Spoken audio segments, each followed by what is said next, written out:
తెలుగు రాష్ట్రాల్లో చలి చంపేస్తుంది. రాత్రిపూట ఉష్ణోగ్రతలు దారుణంగా పడిపోయాయి. 2 రోజుల పాటు వరంగల్ జిల్లాను మంచు కప్పేస్తుంది. అలాగే ఏజెన్సీ ప్రాంతాల్లో కనిష్ట ఉష్ణోగ్రతలు 5 డిగ్రీలకు, తెలంగాణలో అనేక ప్రాంతాల్లో 9 డిగ్రీలకు పతనమయ్యాయి. మరొక 3 రోజుల పాటు చలి తీవ్రత మరింత ఎక్కువ ఉంటుందని వాతావరణ శాఖ హెచ్చరిక జారీ చేసింది. చలి తీవ్రత వల్ల చాలా మంది జలుబు, దగ్గు, చర్మ వ్యాధులతో ఇబ్బంది పడుతున్నారు. ఏ ఆసుపత్రి చూసినా రోగులతో కిటకిటలాడుతున్నాయి. ఈ క్రమంలో చలి తీవ్రత తీసుకోవాల్సిన జాగ్రత్తలపై ప్రముఖ హోమియో వైద్యుడు పావుశెట్టి శ్రీధర్తో మా Warangal correspondent Perumandla Venkat face to face. చలి తీవ్రత చాలా మంది వ్యాధులు బాధపడుతున్నారు. ముఖ్యంగా వృద్ధులు చనిపోతున్నారు. చాలా మంది హాస్పిటల్ బాధపడుతున్నారు. ఈ చలి తీవ్రత వల్ల జరిగే నష్టాలు ఉంది. వారి గురించి ప్రముఖ homeo physician doctor Pavusetti Sridhar ఉన్నారు. అతన్ని అడిగి తెలుసుకున్నాం. నమస్కారం డాక్టర్ గారు. ఇండియాలో చలి బాగా జరుగుతుంది. చాలా మంది చలి తీవ్రతలో చనిపోతున్నారు, బాధపడుతున్నారు. అది ఏ విధంగా జాగ్రత్త తీసుకోవాలో వివరించారు. ముఖ్యంగా ఈ యొక్క శీతాకాలంలో టెంపరేచర్స్ అనేవి సడన్ గా తగ్గిపోవడం జరుగుతుంటుంది.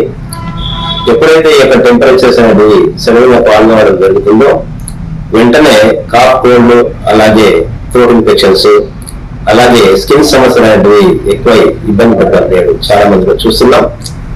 ముఖ్యంగా ఎప్పుడైతే ఈ యొక్క టెంపరేచర్ డౌన్ అవుతుందో అప్పుడు వైరల్ ఇన్ఫెక్షన్ కూడా తొందరగా స్ప్రెడ్ అవ్వడానికి అవకాశం ఉంటుంది. కాబట్టి వెంటనే ఈ యొక్క సమస్యలు తొందరగా స్ప్రెడ్ అవ్వడం అనేది నేడు చూస్తున్నాం. డాక్టర్ సార్, ఇటీవల చాలా రోగులు వస్తుంది. ముఖ్యంగా చలి తీవ్రత ఎలాంటి వ్యాధులు వస్తున్నాయి, ఎలాంటి జాగ్రత్తలు తీసుకోవాలి అది గురించి? ముఖ్యంగా ఈ యొక్క వింటర్ సీజన్ లో వచ్చే ప్రధానమైన జబ్బులలో తేలికగా వచ్చే జబ్బు cough and cold and throat pain, అలాగే డ్రై స్కిన్ అనేది ఎక్కువగా ఉండడం వల్ల స్కిన్ సమస్యలు, దురదలు కూడా ఎక్కువగా రావడం చూస్తుంటాం. ఇలాంటి కొన్ని ప్రధాన సమస్యలు ఈ యొక్క వింటర్ సీజన్ లో చూస్తుంటాం. ఇటీవల జర్నీలో వాళ్ళకు ఎలాంటి సూచనలు ఇస్తారు? జర్నీ చేయడం చాలా మంది పడుతున్నారు. జర్నీ చేసే వాళ్ళకు మీరు ఇచ్చే సూచనలు ఏంటి? ఈ యొక్క వింటర్ సీజన్ లో చాలా మంది జర్నీస్ చేయడం, అలాగే టెంపుల్స్ కు విజిట్ చేయడం, లేదంటే జాతరలకు వెళ్ళడం అనేది జరుగుతుంటుంది.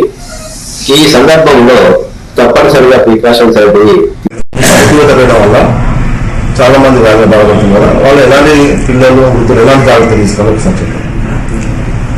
ఈ యొక్క చలి తీవ్రత వల్ల ముఖ్యంగా వృద్ధులలో ఆస్మా ప్రాబ్లం లాంటివి ఎక్కువ అవడం జరుగుతుంటుంది.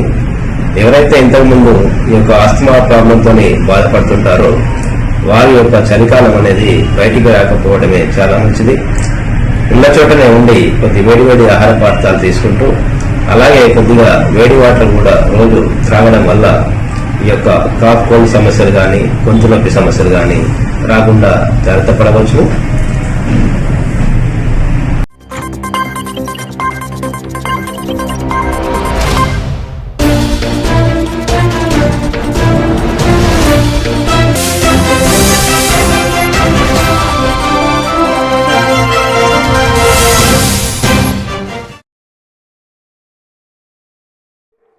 మీరు